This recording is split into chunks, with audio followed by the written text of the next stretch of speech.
de Deus. Então Pedro está dizendo a Simão que o coração dele não era reto diante de Deus. E aí Pedro continua exortando, dizendo: arrepende-te, pois, da tua maldade e roga ao Senhor, talvez te seja perdoado o intento do coração, pois vejo que estás em fel de amargura e laço de iniquidade.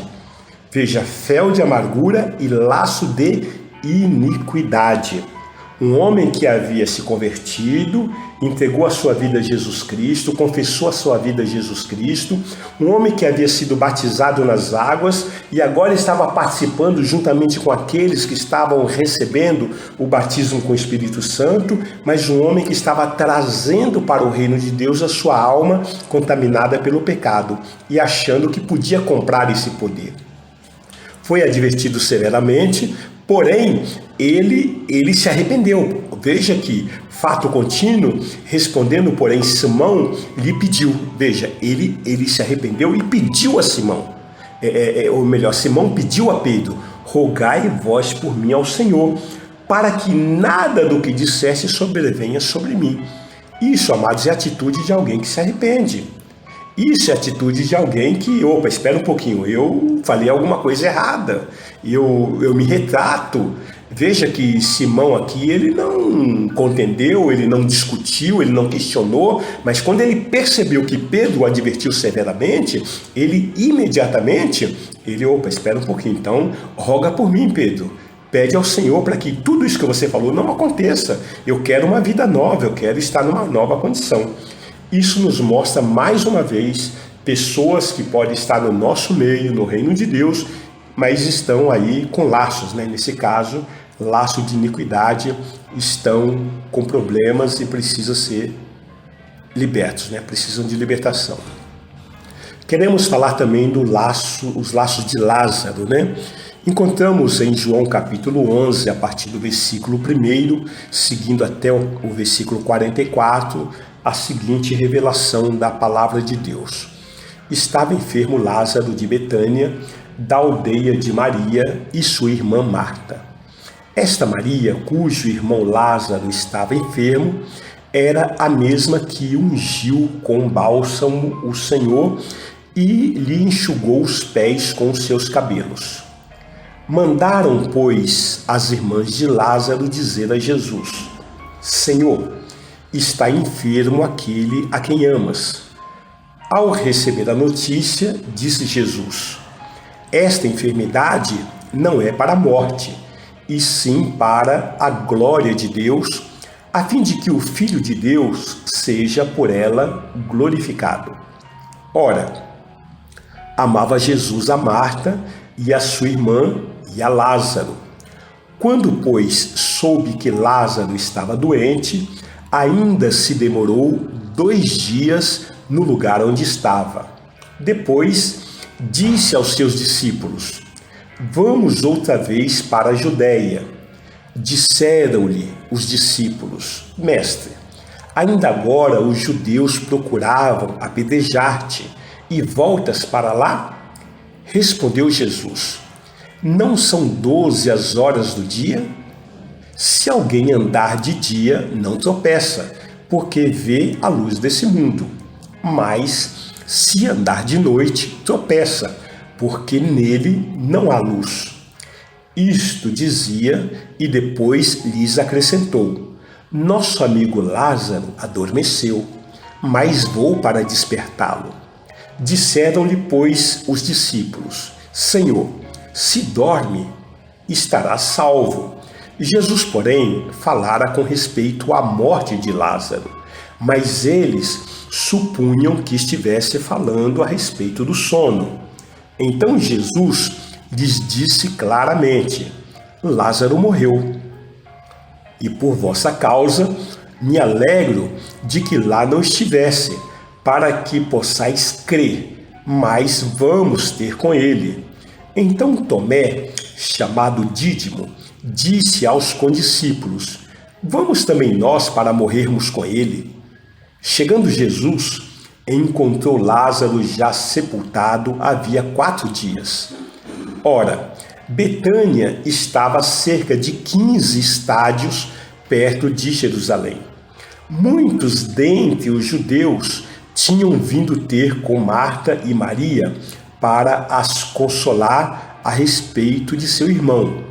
Marta, quando soube que vinha Jesus, saiu ao seu encontro. Maria, porém, ficou sentada em casa. Disse, pois, Marta a Jesus: Senhor, se estiveras aqui, não teria morrido meu irmão.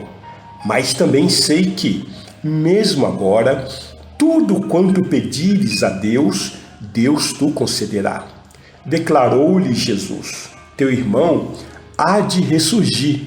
Eu sei, replicou Marta, que ele há de ressurgir na ressurreição no último dia. Disse-lhe Jesus: Eu sou a ressurreição e a vida. Quem crê em mim, ainda que morra, viverá. E todo o que vive e crê em mim, não morrerá eternamente. Crês isto? Sim, Senhor, respondeu ela. Eu tenho crido que tu és o Cristo, o Filho de Deus que devia vir ao mundo. Tendo dito isto, retirou-se e chamou Maria, sua irmã, e lhe disse em particular: O Mestre chegou e te chama. Ela, ouvindo isto, levantou-se depressa e foi ter com ele, pois Jesus ainda não tinha entrado na aldeia, mas permanecia onde Marta se avistara com ele. Os judeus que estavam com Maria em casa e a consolavam, vendo-a levantar-se depressa e sair, seguiram-na, supondo que ela ia ao túmulo para chorar.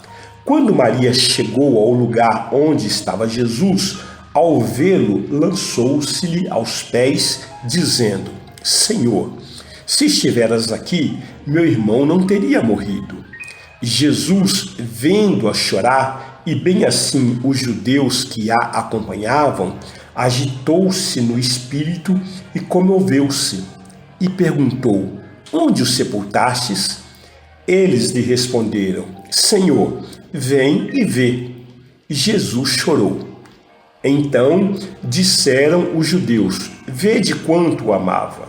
Mas alguns objetaram: Não podia ele, que abriu os olhos ao cego, fazer que este não morresse? Jesus, agitando-se novamente em si mesmo, encaminhou-se para o túmulo. Era este uma gruta, a cuja entrada tinha posto uma pedra. Então ordenou Jesus: Tirai a pedra. Disse-lhe Marta, irmã do morto: Senhor, já cheira mal, porque já é de 4 dias. Respondeu-lhe Jesus: Não te disse eu que, se creres, verás a glória de Deus? Tiraram então a pedra, e Jesus, levantando os olhos para o céu, disse: Pai, graças te dou, porque me ouviste.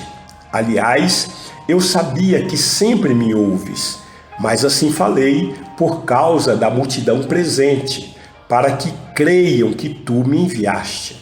E, tendo dito isto, clamou em alta voz: Lázaro, vem para fora. Saiu aquele que estivera morto, tendo os pés e as mãos ligadas com ataduras e o rosto envolto no lenço. Então lhes ordenou Jesus: Desatai-o e deixai-o ir. Amados, percebemos nesse texto o episódio em que Jesus ressuscitou a Lázaro. E aqui, evidentemente, não é uma parábola, aqui, evidentemente, não é uma comparação, aqui foi um fato que realmente ocorreu. Lázaro, seu amigo, morreu e ali Jesus, então, deixou muito claro que esta morte aconteceu para a glória de Deus e nós queremos tecer aqui alguns comentários, mas deixaremos para comentar na nossa próxima aula. Agora eu quero orar por vocês que estão nos ouvindo, pelos nossos amigos, pelos nossos irmãos, pedindo sempre ao Senhor que nos conforte e que nos revele a sua palavra.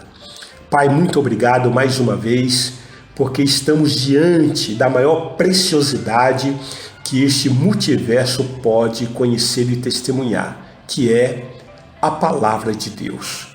A palavra que é a nossa própria vida. Pela tua palavra nós vivemos, pela tua palavra, Deus, nós somos salvos, libertos, curados, santificados.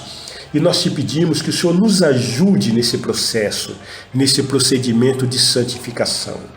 Pai, em nome de Jesus Cristo, abrimos a nossa mente, a nossa alma, o nosso coração, para que o Espírito Santo tenha total liberdade para nos ensinar